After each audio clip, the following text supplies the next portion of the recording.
Hey everybody, welcome to Love and Relo, the voice of the relocation industry. I am your host, Ben Cross, and I am so blessed and so honored and so excited to be here today with two wonderful women, Diane Ayres and Farrell Elliott from PorchLight Rental and Destination Services. Very excited to be talking about renters. I am a newly converted renter. I've relocated, a dozen times, and I've rented every time except the last. And I tell you what, it's definitely an underserved market. It's a huge population, but there's really nothing out there for them, or historically there hasn't been. So we're going to talk a lot about that and what people are doing to fix that and what our guests are doing to fix that. So I can't wait to hear your input. We got people joining us already on Facebook and LinkedIn and on YouTube and all the places that you can find Love and Relo. So I'm excited about that. Can't wait to hear your first person stories about renters. Before we get started, though, I want to go ahead and plug. It is Hunger Action Month. September is Hunger Action Month, and we are doing a fundraiser. As you know, if you watch the program, we're actually selling Love and Relo t-shirts for a donation to Move for Hunger. 100% of your donation goes to Move for Hunger, and you get a really cool, nifty, gold, shiny, shimmery, swaggy looking t-shirt that's awesome. Hey, Christmas is right around the corner. Get two. All right, for a $35 donation, $100 donation, you get a hoodie. $100 is 250 meals. All right, so every dollar counts. So really, let's go ahead and hit that and hit it again. Let's see here. We got people chiming in. This is fantastic. If you're watching right now, go ahead and leave something in the comments. Go ahead and give me some input, some stories about renters. Go ahead and give your company a shout out. Also, if you're watching this, hit that like button. Send some heart and some love out to Diane and Farrell. And let's, without further ado, bring out our esteemed guests, Diane Ayres and Farrell Elliott. Hey, ladies, how are you? Great, Ben. How are you? I'm really wonderful. Thank you. Yeah, thanks for being here. It's really nice. This is great. We've been trying to put this together for a while, and I'm glad we finally did. And here it is. And this is, I'm really excited. We're talking about a topic that is near and dear to my heart because I've been a renter for a long time. It's probably because I'm a millennial. I'm sure you guys have thoughts about that as well, right? But I can't wait to hear a little bit about PorchLight and what y'all are doing. So we got people coming in here. Let's go ahead and say what's up to some people since they're dropping some comments, and then we'll get right into the mix. All right? Does that sound good? Yes. Awesome. Let's see here. We got our good friend, Jack. Yeah. Look at him right out the gate. Jack Gempel from Philly. Jack from Philly, the man who needs no introduction. Hi, Ben, Diane, and Farrell. This is fantastic. We got Jack, who I love everything about this man except for the Eagles. Okay? I'm just except for the Eagles. I don't know if I'm offending anybody, but if I am, that's a personal problem. Molly Feldman, greetings from Jacksonville. Molly, so good to see you. Love Molly too. Molly's Jack fantastic. and I might have an issue because I am a lifetime Niner fan, so I don't know about that. You know what? See, I'm a Cowboys fan. I got beef with the Niners, but I respect Niners. Niners are actually good for a long time. The Eagles have nothing to be proud of as far as I'm concerned. But anyway, sorry, Jack. Sorry, we get off topic here. Talking about renters. Francine, what's up, Francine? Good to see you. Shout out the PorchLight team. Excited about the rental discussion. Good to see you, Francine. She's a gem also. Deborah Hanson. Hi, Diane and Farrell. Good to see you. Debbie from San Diego. Hi, Debbie. Isn't it fun when you see your friends pop up and they say nice things about you? We just miss seeing everybody's faces. Yeah. Isn't it a bummer? Let me ask you this, Farrell, before we continue on here. What do you miss the most?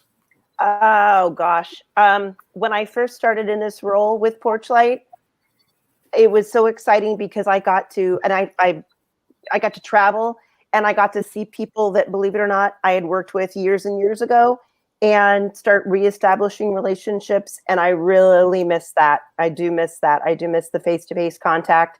I miss being able to sit down across the table and have these conversations, as I'm sure everybody else does too. Yeah. What about you, Diane? What do you miss most about the face-to-face or the events? I think really the ability to get that one-on-one feedback that everybody, I think, thrives off of as human beings, not just in our industry, but just in general. And, doing client visits and meeting with teams of people that work with our company and can tell us firsthand what's going on in their life, and just really have that level of feedback and enthusiasm, and that connection is just different. And as wonderful as this is, and thank you for doing things like this and having a forum for this type of interaction, I think we all just have to appreciate it. It will never be the same as one-on-one in person. So it fits the bill for what we can do right now, and I think it's terrific. But I think we all just miss that human connection, the real laughter that just you feed off of that when you're all together, and I just miss it. But that's what I try to do for myself personally, socially, as I'm living my day-to-day life. I may not be doing it at conferences, but I am still trying to get together and have that social interaction. Distance, masks, the whole thing. Yeah, there's no replacement for one-on-one interaction. There's no replacement for that. Well, we're going to try today, okay? We're going to try to replace it, okay? So maybe we'll just do like hands touching hands or something. We'll do something like that, sing Sweet Caroline together like we're at a ball game. Bump. Right? Lisa Ross, hello from San Diego, sweet gold tie. Respect, all right? Respect. I like the fact you noticed the gold tie. It's a favorite. Let's see here. Casey Gale, hi all. Casey from PC Housing, expecting my shirt any day. Casey, they are being made custom, okay? There some poor person is making a screen print right now as we talk, okay? So they're going to be shipped out by the end of the month. You should be receiving them the first part of October. Appreciate you. Take a picture and post it. Thank you so much, Casey, for donating. Vicky, hi all. Good to see you listening closely. All right, we'll speak up, Vicky. We'll speak up. Francine Drusty, I also love the Eagles. Francine, you're killing me, Francine. All my favorite people are Eagles fans. I don't know what to do with myself. Victoria McCullough, hi, Ben, and guests. What's up, Victoria? Good to see you. Hey, Aaron Flores, what's up, my man? Hello, PorchLight. Hi, Aaron. PorchLight, Aaron says, I love working with you guys here in Texas. Thank you. There you go. See? And a hi to Henry. He's my London guy. I can't believe he's still awake right now. Nice, yeah, man. He tunes in. He tunes in almost every day. And speaking of wine, we were talking of wine in the green room there. Henri, where's that Bordeaux at, buddy? All right, just from I didn't forget. Okay, I didn't forget.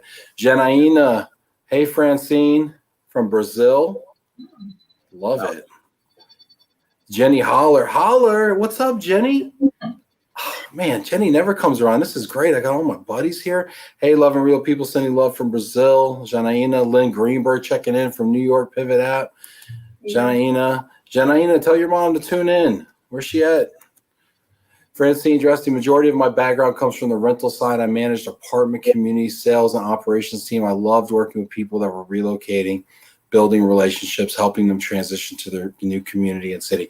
So that's a great jumping off point. Let's just start right there, okay? So kind of in a nutshell, help people if they're not familiar with PorchLight Rental and Destination Services. What does PorchLight do?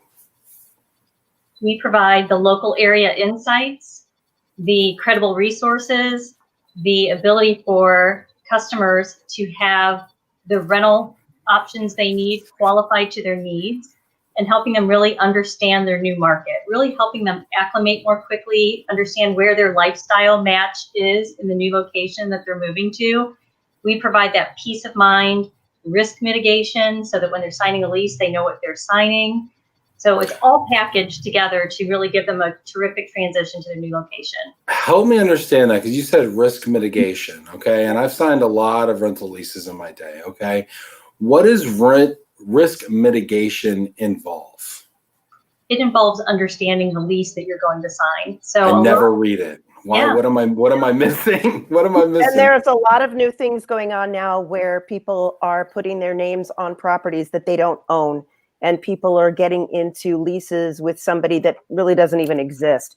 So Diane can speak to this better than I can, but our lease review is it's a new time right now.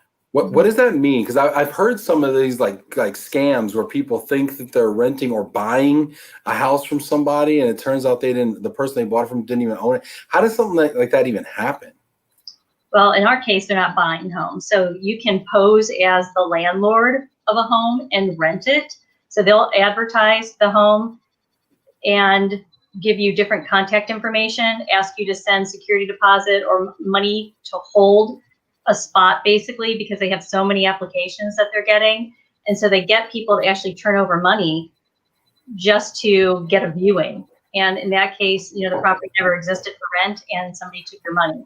We had that happen just as COVID and the whole shutdown was hitting. We had somebody living in San Francisco in their temporary housing, and she was so excited about this property that she was seeing online. And of course, when you're in these dire straits and you're excited about this option, she was like, it was affordable, it's everything I wanted. Well, when it is too good to be true, probably is too good to be true. So that's what she learned. But she had us take a look at it, and we could tell her that the person advertising it didn't actually own the rental. And so those types of things are the anomaly. That isn't really the whole reason you do, lease reviews, but it's one of the reasons. The other. So what did you do? How did you know that the person was a scammer? Title check. Their name didn't match the title of the home, the deed of the home. And that's something I'd never know to do. And Francine's over here, like, she's like mad if you say, OMG, Ben, you must read the lease. This is valuable information on both sides. Okay, Francine, fine. Hindsight's 2020, I guess, right? But no, I mean, I think a lot of people in this kind of instant world right here will kind of, click the terms and conditions and just kind of click through. We're not actually reading stuff, but this is, super valuable. I could totally see myself being taken in a scam like that because, it's COVID, right? So when they say, oh, we don't need to meet, we could do this all virtually, just send the money, like that makes sense to me. It's COVID, right? You're not talking to people. So, man, that's terrible. And so then you were saying the second thing, the first thing, and then the second thing that y'all do to prevent that? It really is a matter of understanding what's in your lease and having that in a summary format so that when you go to move out, you know exactly what was expected. You know when you have to serve your termination notice, because it is sometimes it say you have to serve it by the end of the month or the first of the next month, but here you sit on the 15th of the month. And so now you're paying 2 extra weeks. It just ranges on all kinds of little issues that at the point of move out, you're like, oh man, I did this wrong. Or now I'm eating another month. And then potentially the company who's moving you is paying that. So it all just kind of rolls together in a domino effect to really just protect people as they're signing a contract. And they have to understand that's what it is. You can't sign it and say, oh, I don't like it anymore, or I moved in and the building smells. We've had that happen during this time. So it's really something you have to take seriously, and it's something that we perform very succinctly and in a written format for people, not just a verbal format. And that does vary state to state as well. There are some states that require, a 30-day notice in writing via a certified letter as to why they're withholding their security deposit. So it does vary state by state, and that is something that our lease review service covers. So this is really helpful information here. And I probably should have used you a million times in my life already. Now I've lived in probably 14 different places. I probably signed leases on 11 of them, and I definitely probably could have used somebody to look it over for me. We've got some great comments here, and I'd love to hear your comments and questions coming in here. This is practical advice, not only for people that manage global mobility programs or people in property management. But I think this is practical, as I just attested to. I think this is practical advice for just anybody, or if you have kids even who are renters or whatever. I think you can all learn from this. We've got some great questions coming in. Keep them coming in. I'd love to just answer, your questions out there. But Tom Brune says, howdy, Diane and Farrell. Particularly with millennial and Gen Z customers, how does PorchLight balance destination-oriented DEI requests? I'm assuming that's diversity, equity, and inclusion requests against governmental restrictions on, quote, steering. Oh, that's a good question. I know, right, Tom? Why are you? It's way too early for the hard-hitting questions. I know, that is a hard-hitting question. Let the people warm up here a little bit, Tom. Is the program take a deep breath. Am I understanding this correctly, that he wants to understand how we're working with people to help them find where their culture fit is, if that's what they're asking about? Is that what he's referring to? Let's seek further clarification, right? It's like the Scripps Howard spelling bee. It's like, can you use it in a sentence? Can you give me the etymology, please? Can you give me the country of origin? So Tom, we need a little bit more information here. What you mean by destination-oriented DEI requests? I think we understand what steering is, but let us know what you mean by destination-oriented DEI. I'm a big DEI fan, but I've never heard it used in this regard. So. That came up in a conversation just a couple of days ago where all of our locally trained experts have to be very careful about their wording. And the word steering came up in our conversation personally, and we all kind of went, oh, you can't say that. You can't use that word. And I think, and Diane can speak to this as well, but I think the bottom line, at least for me, when I was doing tours for PorchLight, is just reiterating the fact that we are going to show you properties that fit your criteria.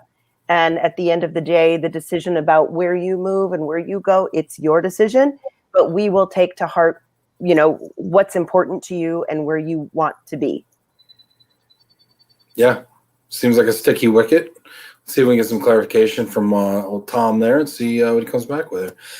Jack Champel says the RMCs provide apartment finding services through their realtor network. How is your service different and better? Are your folks renter specialists in some fashion? Jack's always asking those right to the point of the USP or of what your value proposition is.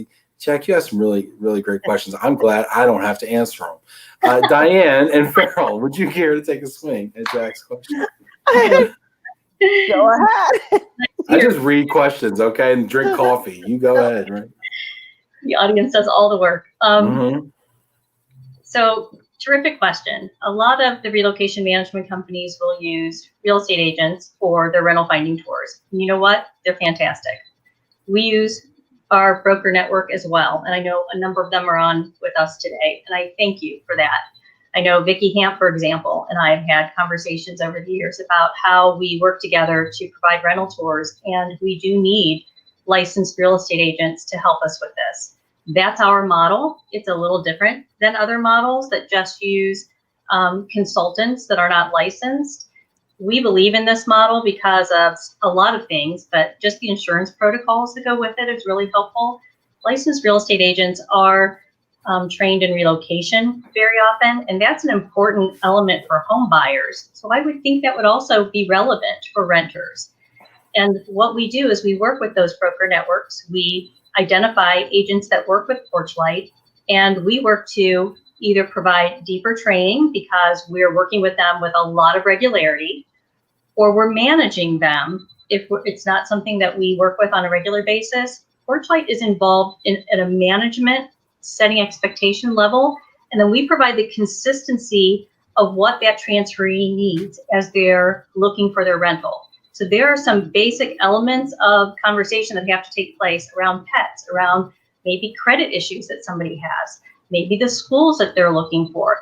We pull all of this information and partner with our local rental expert to put together a complete rental finding experience managed by PorchLight and followed up by PorchLight, because if that transferee does not find a rental as a result of the rental tour, because then you have to remember, and Jack, that a lot of the policies identify 1 day of touring or half day of touring or a certain price point, a capped amount. So if at the end of that time, the transferee does not have a lease, now what happens? They are on their own, or they go sit in temporary housing and try to figure it out. Or maybe, an agent feels obligated to keep helping. Well, that's just not it doesn't give somebody a settled feeling about how that service is taking place. What happens at PorchLight is we assume that experience with the renter. We're still working with their agent to provide rental listings that meet their criteria. And that criteria now has been refined because they just experienced a rental tour. So Ben, I know you relocated. If that had happened with you, if you'd come through PorchLight, you would have had a wonderful needs intake, understood what you're looking for, maybe helped you reframe something because we're aware of what that market offers and how you might fit into that market differently with a different commute time, different budget price point. If you looked in this area or that area, we would have helped you plan that differently worked to introduce you to the right area expert for what you were looking for and your time frame for moving. And then you would have gone on a really outstanding rental tour. And if you didn't love something at the end of that, we would have continued to work with you until you did find a lease that met your needs. Then we would have done a lease review for you as well. So you wouldn't have had to fret it. And Yeah, I piggyback on what Diane just said. There has been such a shift in the approach to renters over the last few years. And I think that the light has kind of been shined on the need for quality rental assistance. And what PorchLight has done is, as Diane just said, we continue to work with the renter until they find a lease. If you were a home buyer involved in the relocation process, you don't go out with an agent for a day and the agent waves at you and says, goodbye, good luck. They will stay with you and keep working with you until you find a home to buy. And that is the service that PorchLight has mirrored and been so successful at executing over the last 17 years. So we have people watching that manage global mobility programs. They write policies, you know, whether they're on the RMC side or they're on the corporate side, like our friend Jack here and others. I see people checking in.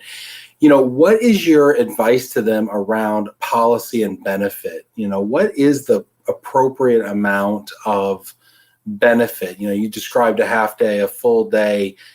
What is that best practice in your opinion? For the most part, domestic renter moves can be accomplished with a one-day rental tour. I think 2 days is frankly ideal. But I also am so used to working in this world where 1 day is what has been. And so I think we have learned in 17 years of doing this how to do that really, really well.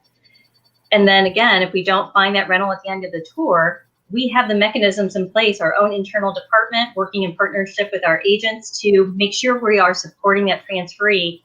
And so I guess it just feels like, you know, a day and a half, 2 days. Yeah, it sounds like to me, based on what you're saying, a 2-day authorization would be good. If they knock it out in 1 day, that's great. Everybody's happy. Exactly. But you have that extra day. I know for me, right? So I'll tell my story since you asked. I'll tell my story. I moved from North Carolina to Michigan. Okay. I went from a market where you could rent, I went from a 3-bedroom, 2,100 square foot townhouse in a, kind of a nice community with a big pool. And it was lovely. The whole thing was lovely. Right. And then I moved to Michigan and I'm looking to rent because I don't know where I want to be and I don't know anything. I came from renting and I was in a renter mindset. So I'm looking to rent, but I wanted a house. I wanted a place where I could grow my family because we ended up having a second child when we moved. And so I wanted to be able to have, 2 kids and the wife and all that kind of stuff. And so we were looking at houses and the houses to rent were just terrible. Mm-hmm. The options were they were old, they were ugly, they were beat up. It was full of people doing their own, slap job, kind of updates, and everything. And it was just really bad. And not only that, they were extremely expensive. They were $2,600 a month, and I'm just like, and I don't know what you guys are used to, but in the middle of the country, that's a lot of money, for a rental. We were coming from like $1,700 a month, and getting something that was gorgeous. Right. And so that was a real wake up call for us. Cause when we set our parameters and we went out with the real estate agent, who by the way, specialized in homes and by the way, was from Ann Arbor, which I didn't think was a big difference, but apparently it's a big difference. Right. And he was nice enough, but he took us around. He showed us just a bunch of ugly properties that we could never see ourselves in. Right. So at the end of day one, all we knew is that our parameters were way out of line and we needed to totally recalibrate. And so I remember after that first day, we went back to the hotel and we kind of sat down and we really kind of did a lot of research on our own, frankly, and said, we gotta do something different. So we went out on the second day and we eventually found something. Thank God we found something in a nice community. But we had our only parameter was a dollar amount and the bedrooms and the proximity to work. We basically dropped a pin and did a radius, and had I just added another 5 minutes in the commute time, it would have changed everything about the neighborhoods that I was looking at. And I had none of that insight, and the guy that was showing me around, he was just going based off my information. He wasn't thinking strategically and being proactive. So I say all that to say what you're saying makes a lot of sense to me. And that 2-day number seems like the right number to me. And I think regardless of the vehicle that you use to find your rental home, it does help to be in communication with somebody who's a local expert who can talk to the points that you just made, Ben, and say, and we're kind of teetering on, those difficult conversations, but to say, here's your budget, here's what you can get within that budget, but let me show you if you just expand that a little bit, or here, and just really, really guide you on the ground. I think it's so important to actually talk to somebody who lives and works and eats and breathes and sleeps their market. Mm-hmm. We hear a lot of people say, oh, we can do this on our own. I'm going to go to Zillow. I'm going to go to rent.com. But at the end of the day, a lot of those people come back to us and say, I do need your help. 100%. And I think especially if you're looking at like houses, if you're looking at apartment communities, I mean, things are kind of generally clean and updated and things, but there's so much more variance, in my opinion, in a house. There's so many more things that can go wrong. And frankly, so much more is on you, the renter, to maintain than it is. And, gosh, if I had a light bulb that's out, the handyman fixes it in an apartment. But, if I got a leak in my roof, I mean, who knows? They might tell me to get up there. So I totally agree with you. And this guy did not, the guy is a nice enough guy, but he did not really care where I ended up. He just wanted to kind of get it done, get his, commission, and be done with me, because also there wasn't necessarily that relationship factor like there is, as and I know, when we're doing corporate work, we have a relationship and we care about the longevity of that relationship and the satisfaction of that relationship. So in our regularity of working with our rental network, that regularity of utilizing them over and over again makes them understand that this is a form of business for them. Yes, they can buy and sell homes like any real estate agent, but they have this whole other specialty that they bring to the table in the relocation market. And these customers really are terrific customers to work with. And they're not just doing it to help them buy. And I think that is also perception sometimes in corporate America, that real estate agents are only doing this for that opportunity. Certainly there is an opportunity, but part of capturing that for the RMCs is that we can turn that back to them. Should somebody want to purchase a home, that is an opportunity for us to capture and redirect it back to our client who provided the rental tour. And if I can get back to Jack's question for just a moment, the other thing that really completes the cycle and what makes PorchLight different is after that rental finding experience, and that would cover 10, 20, 30, 50 renters perhaps in a company, hundreds of renters for some of the corporations we're working with. At the end of the day, they're able to then pull up the renter analytics from PorchLight and understand how many people actually found their rental as a result of this service. Because we can tell them, since we follow you through to a rental address, we know if it's one that we've provided you or if it's one you found outside of our itineraries. And so now you can see, wow, for the money we're spending, look, 85% of our renters are finding rentals as a result of this. Or look, some of these people are choosing not to use the service, and maybe you want to redirect them back within the service because you want the protections that come with it, like the lease reviews for risk mitigation. It lets you know what's going on in your population beyond just survey feedback. The analytics also can tell them where their population is moving to quickly on a visual that they can see, oh, I'm sending, a lot of people to California. I'm sure they know that through their own data, but they can pull it up with us very quickly and see the dashboard of how everything lays out and what the results are of any transferee we're assisting in a rental search. So that's interesting. Well, and through those analytics as well, it shows definitively what the cost savings are from a temporary housing standpoint. And we know this because we know the date that they have to start work. We know how many days that they have available on, their temporary housing, and we know when they've signed their lease and when they're moving in. So, in real time, we can say, guess what? You just saved, $4,000, in your, per month on your temporary living benefit to this particular transferee. What do you think? And Henri here says this is the kind of metrics we need from our partners. And let me ask you, you talk about metrics and you kind of threw some different metrics at it. If you were to define 3 KPI, 3 key performance indicators of a healthy renter program, what would those 3 be for the folks that are watching that might manage relocation at a corporation? What might those 3 KPI be? Well, 2 for sure would be, did the service result in a rental address for you? The second one is going to be survey and satisfaction scores. Awesome. And the third one, I think, would lean toward what Farrell is talking about with the cost savings, because most renter policies include some type of temporary housing, and most times that's 30 days.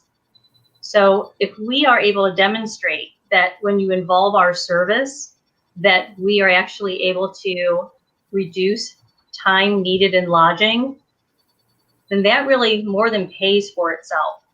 And Sure. we have proof of that time and time again. So our renter analytics dashboard reflects those 3 KPIs, but it also reflects things like your 1-day tour policy, that you've authorized your transferees to have a 1-day tour, but on the dashboard you can see that really only 70% of them used a full day. The other 30% were able to accomplish it in half a day. So things like that you learn about how your transferees are acting or how the service is being more effective for you. We also have clients that have 2-day policies for rental touring. And as I mentioned, it's a spectacular, perfect place to be. There just aren't a lot of them. But even they can see that 1 day is often all that's needed, but they don't change their policy based on it because they like having that opportunity for transferees to not make it an exception. But now they can actually show how effective it is and some of the cost savings that's coming from it year after year in the relocation policy. Yeah, and Tony, along those lines about the 2-day idea, Tony says it's always good having that extra day in case you need it. 1 day can be enough, but if you're looking at 2 cities, right, 2 is ideal. That's a great point, right? I mean, gosh, we have Aaron, down there in the comments. Aaron Flores, I know, he's from the DF Dub, right? He's from Dallas Fort Worth, and those are 2 distinct cities, but in the same kind of metropolis, gosh, I mean, New York, perfect example, right? I mean, travel time becomes a factor too. Yeah, North Jersey versus Westchester versus Connecticut versus somewhere in the city. I mean, Long Island. I mean, I would think you could spend a few days, right? I mean, right. So yeah, it makes a lot of sense here. Jack offers a KPI suggestion from one KPI from the employee, and this is really the concept kind of behind Net Promoter. Would you use this service again if you needed to rent another apartment? Is that a question that's often captured? It is on our survey. It asks if they would use PorchLight again. Yes. Okay. All right. Nice. Yeah, those Net Promoter scores are always deceptively low because it's on a 200, it's a plus 100 to minus 100 scale, so a 50 is like world class, right? Meanwhile, everything in RMC land, and the satisfaction is always like, it's got to be a 94 or something crazy, so let's see here. We got some other great comments here. I mean, the comments are just wonderful and so astute too. We've got some really sharp people out there. Like Jenny Holler says, you guys look great, And these are the kind of insights we get. You have to reach out or respond to Tony that the answer is yes, we operate in the San Francisco Bay Area. We operate in every city in North America. You're stealing my thunder. Are you cheating over here, Farrell? I'm totally cheating. I'm totally cheating. Who's running the show here, Farrell? Tony says, do you guys operate in the San Francisco Bay Area or handle any assignments there? So you do operate in the Bay, is what you're saying, Farrell? Yes, absolutely. Okay. Sorry, I didn't know that was private. I just wanted to make it's not. It's just I'm trying to plot a narrative here. There's a lot more going on here than meets the eye. Okay, so I just wanted to make sure he knew that we were there. Yeah. No, I'm just kidding. I'm just messing with you. No, that's to recover from the lease review experience. Yeah. I do have a question though. Are there any areas where you don't operate, either in the U.S. or abroad, or any areas like that? Outside of North America, we don't have any service in the UK or Asia or what have you. We have partners that we can refer to people, but we are not physically operating there. So Jack's question was about, would you use this to rent another apartment? And I think that leads me to no, Henri. Okay, you get out of the Bordeaux. Okay, all right. Can't find anybody to do this job as cheap as I do this job. Okay, just right now I'm setting the record for that. And then yeah, Henri, you guys are too much. You guys are so funny. Janet, though, this is actually a good question, right? Because you keep telling me I should have used PorchLight. And you ask, would you use this again? But do you work with individuals or just corporations? Yes, we do work with individuals. Oftentimes those come through kind of like lump sum. I realize they're attached to corporations. But yes, we have the ability for transferees to purchase our service through our Inside Track. It's our lump sum tool. But if you were just a general consumer and wanted to have some rental finding assistance, absolutely, you can come to PorchLight and we'll help you. Awesome. Brian Rivers checking in from First Tech out in California. Right. Great to see Diane and Pharaoh. Brian's a great guy. The last time we saw Brian was at the BAM in March? San Francisco. That was our very last trip as COVID hit. So Brian, nice to see you. Good memories. Yep. The world shut down right after that convention. That was when we were kind of bumping elbows and laughing about it, and then like everything just got real serious all of a sudden. Not anymore. That was the week before my last conference in Chicago, like March.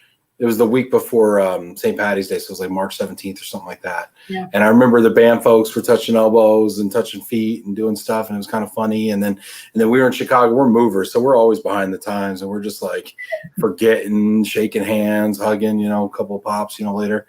And people at BAM are way smarter than the mover convention. Okay, just putting that out there. I don't think that's a secret. That's just and then yeah, I mean, by the end of it, it just got real serious that week. Mm-hmm. Oh. I have good memories of that weekend, but that was the last hurrah for sure. Yeah. Let me see here. So we got Denise has an interesting question. A good segue from COVID. What areas seem to be growing right now? Has COVID prompted new areas to become booming hotspots? And you don't mean hotspots like COVID hotspots. She means desirable locales, I think. What I will say to that is I don't know about desirable so much. I'm almost going to answer your question the opposite of how you've asked it, and that is really to echo whatever you've read in terms of what's happening in these larger cities. People are moving out, and so occupancy rates in what was traditionally the highest occupancy rates ever and pushing rental rates through the roof, that is all tempered now. We have regularly had 99% occupancy rates in the Boston area, the rental rates through the roof. And now there are all kinds of specials out there. Landlords paying the broker fees, which was not very common at all before all of this. And the same is going on in your major metros. So in San Francisco, again, you're going to see bigger vacancy opportunities, price drops. So we're not seeing a boom of people going to certain cities because of this situation. We're just seeing the boom of them leaving certain cities because of this.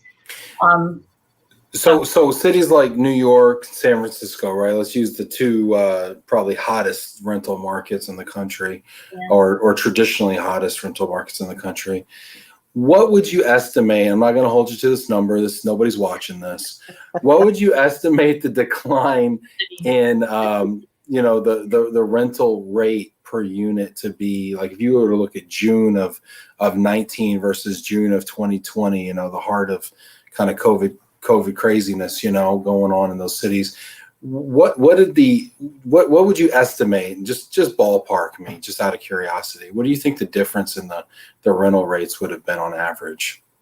I'm not really the best one to answer this because I'm not. Hey, I just asked the questions. But honestly, there are enough agents on this today that might be able to answer that for us. I don't know that you're from New York that popped on here. Laura Gazian, my good friend and cannoli aficionado, Laura. Title search is so important, but Laura, I want to know if you're still watching. Sometimes they pop in, they drop a question, they get out of there. Hey, Laura, if you're still watching, I'd love to know what your thought is on what is the change in average rental price from June of 19 to June of 2020 in New York. Aaron, if you're still watching, I'd love to know from you as well. Just calling people out like an umpire over here, okay? Just it's great. Love to know from y'all thoughts on that. We'll come back to it. But I do want to. My guess would be 20%. That was the number I had in my head too. I'm just glad. I just want to check and see if you knew. That was the number I was thinking too. He was testing you, Diane. Yeah, I was testing you. Let's see here. We got some great questions coming in as well, and I want to make sure I get to everybody's comments because I appreciate you so much. All you out there leaving comments and getting in the chat here, I love it. It's what it's all about. It's really a conversation and dialogue. It's about you, the viewers. So Victoria McCullough says, my client would advise their employees to add a diplomatic clause into their lease in the hopes of not getting hit with too many months at early lease break if they relocate again. Are you familiar with this? Yes. Much so. Is this a clause that like John Doe can use when they're signing, or do you have to be a PorchLight customer? Do you have to be a relocating employee? Can I just go in there like, I want the diplomatic clause? If I were to read, theoretically, if I were to read the lease, could I say I want the diplomatic clause? That's a Diane question, but I would say that anything you want to throw in there, if you want to try to negotiate it, you can. Doesn't mean it's going to happen, but that's definitely a Diane question. It is exactly something that we talk about at the beginning of all of this. So on a needs assessment call, we want to understand, is this something you're going to need? Do you think you'll be relocated again? Do you need an early out and just some type of protection right there? And so we will do our best to negotiate it. At the end of the day, the transferee selects the house they like best. So in your situation in Michigan, would you have maybe said, okay, I don't need that clause because this house looks amazing? And that's what happens at that point of leasing. People make those decisions as to what they'll walk away from and give up. And that diplomatic clause might be one of them. In apartment communities, you can't negotiate things like that. Apartments will offer certain plans, but apartment communities are going to be regulated by fair housing. All of their leasing staff is completely trained. They can't give you something they didn't give someone else. So if they're offering it, that's terrific, and they usually charge something for it or what have you. But if they're not offering it, they're not going to make some special favor for PorchLight. Does that make sense? Yes, it does make sense. And Francine Drusty echoed that. Another note, the Fair Housing Act protects renters from discrimination. I think she was talking about Tom's steering question, but it's interesting. So in a rental community, so I'd go in there, this is why I stopped reading leases, because when I first read them, I hated them. I redlined everything, and the lady across from me was like, I don't know what you're doing because I can't change it, so either you want it or you don't. And I'm like, well, I'm taking my business elsewhere. I went around the block, came back and signed the lease. But I mean, so it's like, that's why I stopped reading leases, I think. Yeah, if you're doing apartments, it's almost pointless. What you want to do with apartments, though, is understand what you're signing. Because even though you can't negotiate something or change a lease, you want to understand what you're actually locking yourself into. So that's the important part of how we lease review with apartment communities. But what is interesting to most people is that we use the term apartment very loosely when we talk about renters. Apartment finding. I can promise you that easily 60% of the people that we're serving don't even want to see apartments. Or if they do, they're kind of just using them as like a plan B. They really want to see more single family homes, townhome, condo environment, because they do like a little bit more space. And the reality is you can negotiate differently with a private landlord than you can with the apartment communities. Apartment communities have a lot of common space that you pay for. So that workout facility, that pool, the leasing staff, the 24/7 response time, everybody pays for that. But when you're in a single family home type environment, all of those costs go away. And so renters are savvy enough to understand there is an opportunity to save money. And we're savvy enough as PorchLight, if people have a lower budget in the market and all they're talking about is apartments, we try to open their mind to some other alternatives so that we can help them meet their budget and get them in the right place. And really just help them find, that lifestyle match. And it isn't always an apartment community. So that's very interesting. And I guess that leads me to another question. And we got a couple people giving you some props over here. Francine, PorchLight acts as an advocate for the renter and adds value to the entire experience. Francine, put the payable address down there for Diane so she can send the check. That'd be great. Mickey also recognizing the power of the power tie here. Appreciate that, Mickey. Your keen eye, sir. Keen eye. Henri, no cussing tonight? Damn. Yeah, it gets a little saucy over here, okay? You got some people over in Europe. They've been, I know the pubs closed at 10 last night for Boris, but they're getting a little wild over there at home. Henry. If you can't go to the public house, you go to the private house. Either way, they're having some drinks over there. Let's see here. Tony said, I wanted to mention too that pets factor into that as well.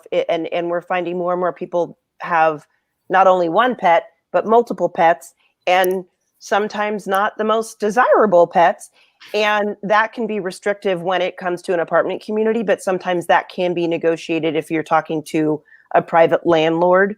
But at least in California on the West Coast, I am finding that landlords are being a little bit more lenient because so many people are traveling and relocating with pets that they have to be.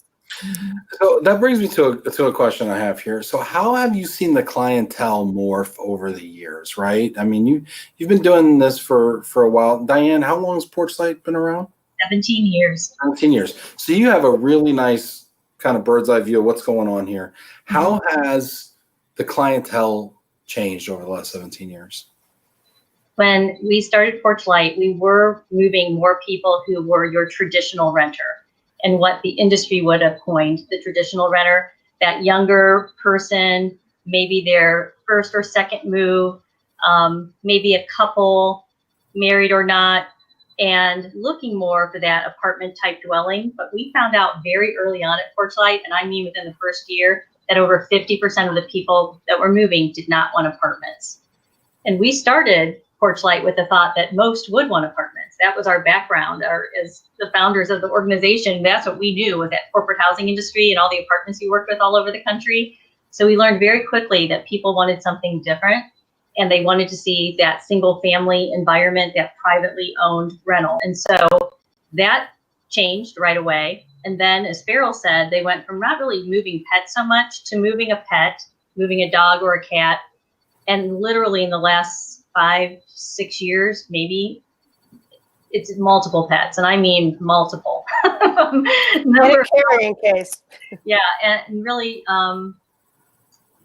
and now, of course, they're older. So ever since 2008, we have a whole blend of who rents. We have people who are definitely homeowners in the origination city that are now renting in the destination city, at least initially.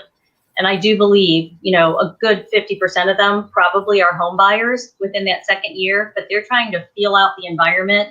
Where do I really want to make an investment to purchase? And I think they want to understand, if they're going to love their job or not. That's right.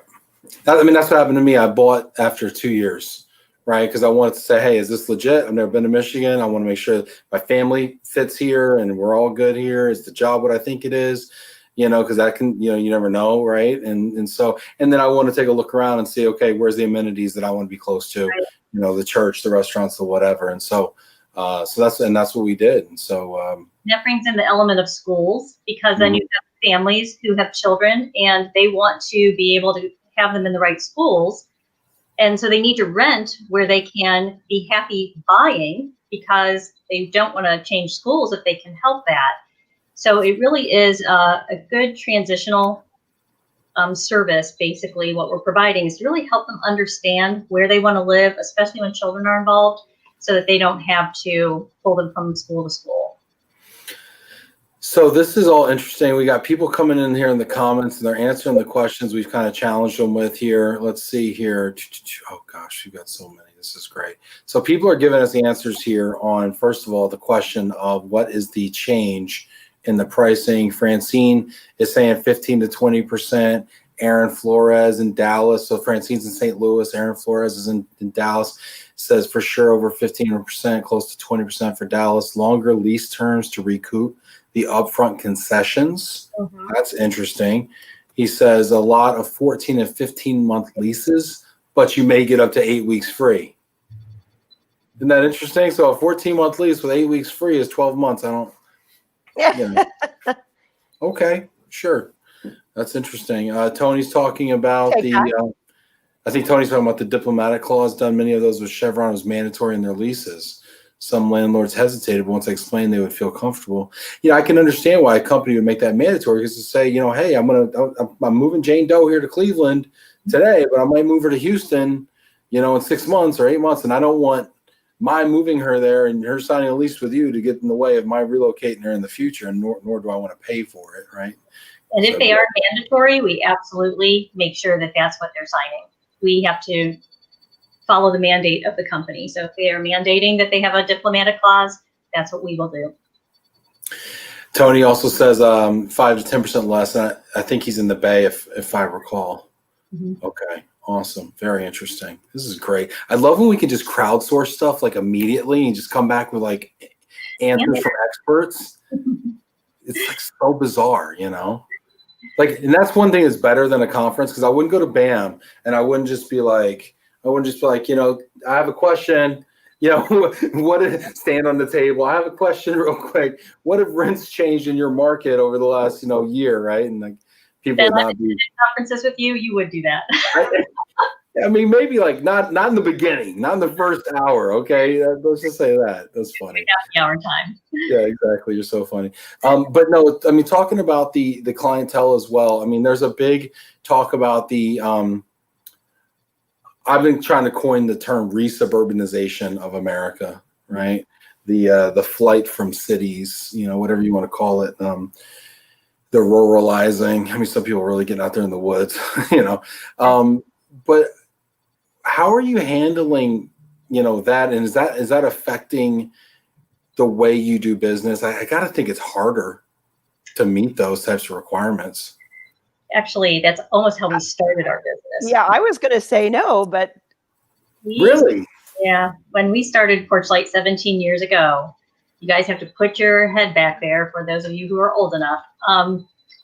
It was a buyer's market. And so for employers to even think about paying for rental assistance was a big paradigm shift in 2003. They were getting a lot of services for free. A lot of the real estate offices were, helping renters for free. Again, no guarantee of anything, no surveying of them because there was no money exchange. But they were doing that because there were a lot of home buyers that were being referred to them by an organization or an RMC. And so renters were served for free. But then, as things developed and we were out there having these conversations and asking the questions about, would you like to understand, what's happening with your rental finding services today? Are your transferees finding what they need? How quickly are they getting settled? And there's looking at the temporary housing spend that they have by people not really having service. And things started to change. And over time, as you know, those paradigm shifts take a while. But then over time, we started to get our customers. And as we had customers sign up for PorchLight and we're helping them find their rentals, this paradigm, just changes. People can get into a process where they finally can see better. And you don't know until you go through the experience what the other side can look like and how well organized it can be and what the feedback can be and how it can change the experience. So that's a big part of what we had to do here at PorchLight to roll that out. That's really interesting. So and then you kind of transport us back to 2003 there with the story as you began, or I'm just doing quick math here. I might be wrong, but and I got a question though, just personal curiosity, as an entrepreneur, at what point did you say, this is actually going to work? People are going to buy into this. I know it's a buyer's market and it's going to take some changing of hearts and minds, and it's kind of new and everything. But was there a moment where you could look back and say, okay, people are starting to get this? Maybe it was a big client, maybe it was a break, maybe something happened in the market where you were like, you know what, this is going to work. Yes, it was about 2.5 years in, and for anyone who's ever started a business, they always say the first 5 years are the most critical. If you can make it past 5 years, you generally are in a good place. And I would say all of that is true. I can't speak to all industries and across all segments, but it was very true for us. And so it took that initial time to just get our footing, to get clients that would trust what we were doing and that we could prove to them that the service was effective and show them the cost savings that could be delivered. And so, yes, I have key customers that joined us. One of them, being Progressive Insurance, was one of our first customers here in Cleveland, Ohio. You never forget your first customer, do you?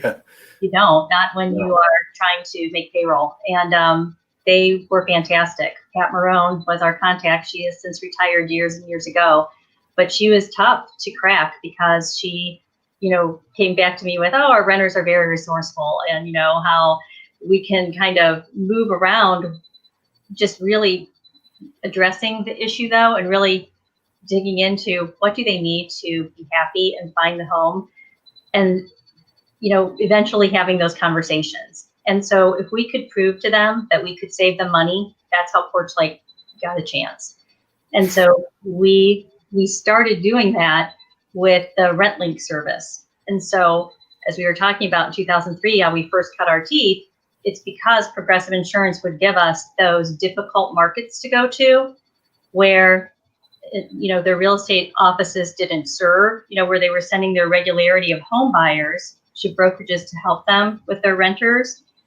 Now, if they're going to Casper, Wyoming, for example, well, there's not, a regularity of business there, but that's where PorchLight can shine, because we can find the diamond in the rough. We have our own in-house research department. We have a network across North America that can help us dig and find and uncover those options.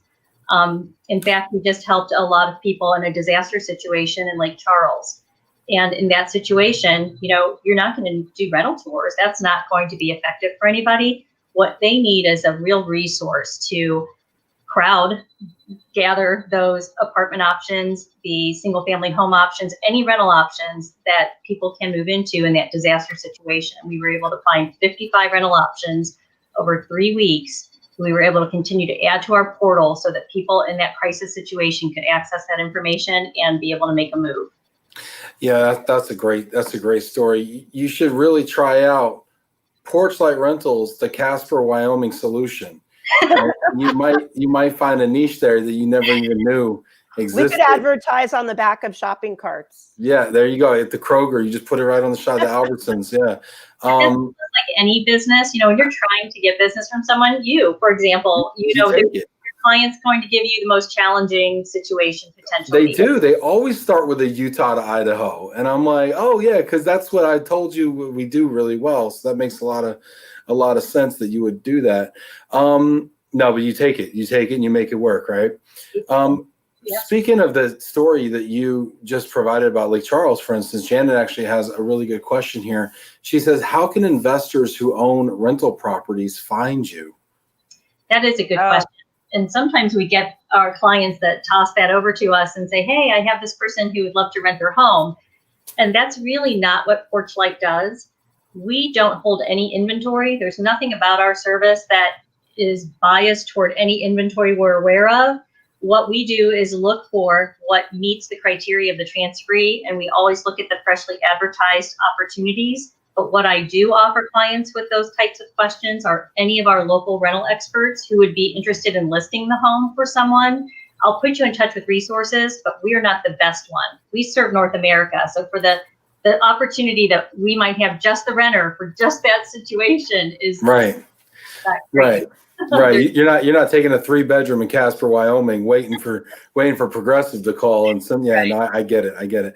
No, this is great conversation here. Henri has never been to Casper. I think that's why he doesn't understand that one. He's looking over his Bordeaux vineyard. Yes, now. He is. He's like, Casper sounds lovely, a friendly ghost. Aaron Flores says, "Here we go, Ben. Ha ha ha. People come back to the city, and I still have city relo dwellers." Yep. Let's see here. Let's see. Jack says, this is a long overdue specialized service that provides excellent employee experience for sure outweighs the minimal cost of the company. It is a win-win for a company. Thank you, Jack. Wow. Jack's being so nice today. He must have got a nap this afternoon. He's being so nice. I love you, Jack. Sandra here says, Sandra says, how do you receive jobs and liaise? Okay, here's a technology kind of question. How do you receive jobs and liaise with your clients? Emails, phone, portal, etc. And what trending are you seeing within renters, an important and often overlooked demographic? So so it's a kind of a two-part question. So how do you, from a technology standpoint, how does that work? I'm going to take the first part of it. From a sales perspective, the liaise with the clients is really just, continuing conversations, continuing communication, cold calling, making sure that we forward on pertinent information with regards to the rental market. And, but that's just my side from a sales perspective. But it's all of those. It's emails, it's phone, it is our online portal.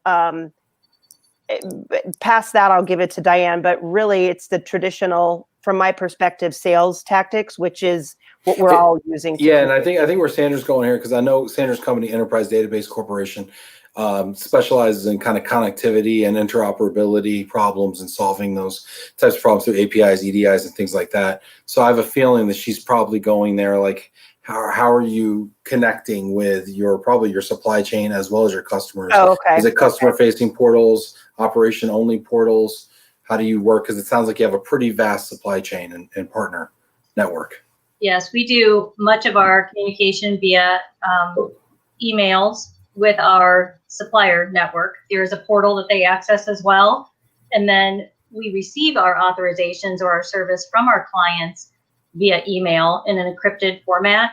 We are open to API with any of the clients. We have those conversations going on. So it's a matter of working with the RMCs or our corporate clients on any APIs that they want. Yeah, and a lot of that's hard. I mean, we all know we want to do it, but it takes two to tango, and it's always the bottom priority on the tech list. Is interoperability with our supply chain, with their supply chain, RMC supply chains. So I definitely sympathize with you here. Henri's asking you to get out of Wyoming and come to Europe. I think that should be an easy sell. Anybody from Wyoming, I apologize. I hear it's beautiful. God's country out there. The point was that it was kind of remote, and it isn't. We don't get asked to go there often. But. No, I know. Let's see here. So I think this is really great. We're already over time. This has been a lot of fun. I've kind of gotten carried away a little bit here, so I apologize. But no, this is a lot of fun. I think you guys have been so open and transparent and just really shared a lot of great information. But I want to just always give an opportunity at the end to allow for a final thought, So Farrell, I'll start with you. Is there a final thought you'd like to leave people with that are watching?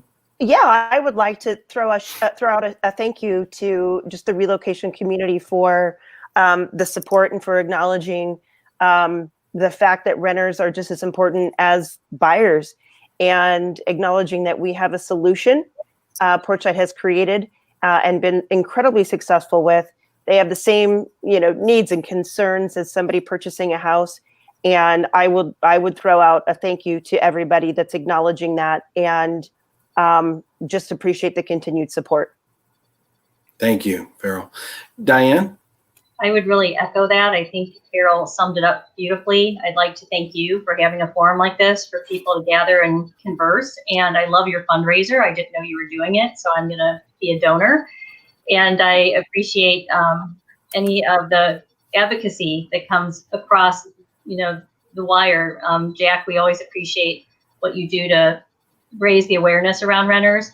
But truly, that's what PorchLight is. We are advocates for renters. We're going to help them find their rental solution, regardless of how many dogs, what their credit score is, and what their challenges are. They're people who need homes, and they're valued employees for the company that's moving them, and we're here to take care of them. Awesome. This has been a great conversation. Everybody that's been watching, thank you so much. We couldn't have done it without you. You were phenomenal today in the comments. You all deserve a round of applause. Give our guests and yourselves a little bit of that celebration icon. It's the green hand clap over there. It's my favorite one, so go ahead and do that.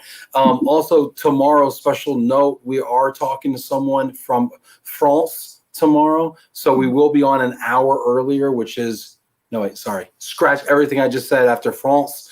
We are talking to someone from France, period. Same time, same bad channel. My bad on that. But tune in to hear Fiona from Expat Partners. Are going to hear her story about operating a business from France in Chennai. in China, India. It's gonna be amazing. She's got a fantastic story. Can't wait to hear her. Farrell, Diane, thank you so much from PorchLight. I appreciate you so much today. You were wonderful. Thank you, Ben, for your time. Thank you, guys.